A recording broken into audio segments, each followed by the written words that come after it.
സംസ്ഥാന ശിശുക്ഷേമ സമിതിയിലെ കുട്ടികൾക്ക് ഇത്തവണ ഓണം നേരത്തെ എത്തി.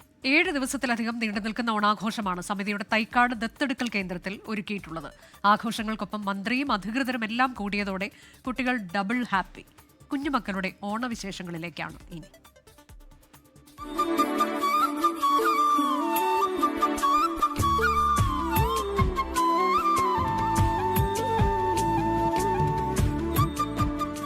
പുത്തനുടുപ്പിട്ട കുഞ്ഞുമക്കൾ, അവർക്ക് അത്തം പിറന്നതു മുതൽ ഓണാഘോഷമാണ്.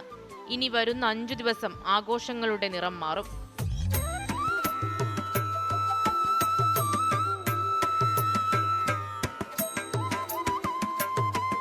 പാട്ടുപാടി, പൂക്കളമിട്ട്, നടുമുറ്റത്തെ ഊഞ്ഞാലാടി, സദ്യയുണ്ട് അവർ ഓണനാളിനെ വരവേൽക്കുന്നു. ഓണസദ്യയിലെയും പൂക്കളത്തിലെയും പോലെ കുഞ്ഞുമക്കളിലും നിറയെ വൈവിധ്യങ്ങൾ.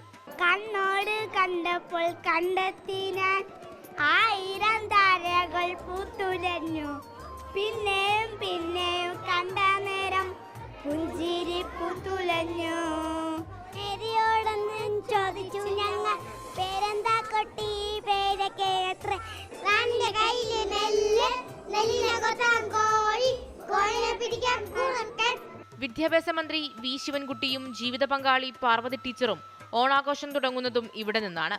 ഭക്ഷണത്തെക്കാൾ ഈ കുട്ടികളോടൊപ്പം ഇരുന്ന് ഭക്ഷണം കഴിച്ചു എന്നുള്ളതാണ് ഏറ്റവും മധുരം എന്ന് പറയുന്നത്. അവർ തന്ന പായസത്തെക്കാൾ മധുരം എന്ന് പറഞ്ഞാൽ ഈ മക്കളോടൊപ്പം ഇരുന്ന് കഴിച്ചു എന്നുള്ളതാണ്.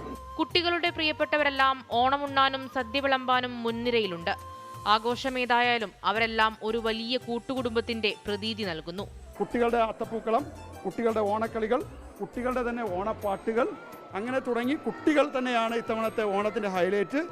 ശിശുക്ഷേമ സമിതിയിലെ വിവിധ കേന്ദ്രങ്ങളിലായുള്ള 400-ലധികം കുഞ്ഞുങ്ങൾ അങ്ങനെ നിറഞ്ഞു ചിരിക്കുന്നു. ഓരോ ഓണക്കാലവും അവർക്ക് ഓർമ്മകളുടേതാകുന്നു. ഇത്തവണ ഏറ്റവും ഗംഭീരമായി ഓണം ആഘോഷിക്കുന്നത് ഈ മക്കളാണ്. കുഞ്ഞോണം പൊന്നോണമാകുന്നു. ക്യാമറമാൻ ഷൈജു ചാവശ്ശേരിക്കൊപ്പം മേഘ്ന മുരളി, 24 തിരുവനന്തപുരം. ലോകത്തെവിടെയായാലും ഏത് സമയത്തും 24 വാർത്തകളും ഓഗ്മെന്റഡ് റിയാലിറ്റി പാക്കേജുകളും എക്സ്പ്ലെയിനറുകളും വിശദമായി കാണാൻ ഞങ്ങളുടെ യൂട്യൂബ് ചാനൽ നിങ്ങൾക്ക് സബ്സ്ക്രൈബ് ചെയ്യാം.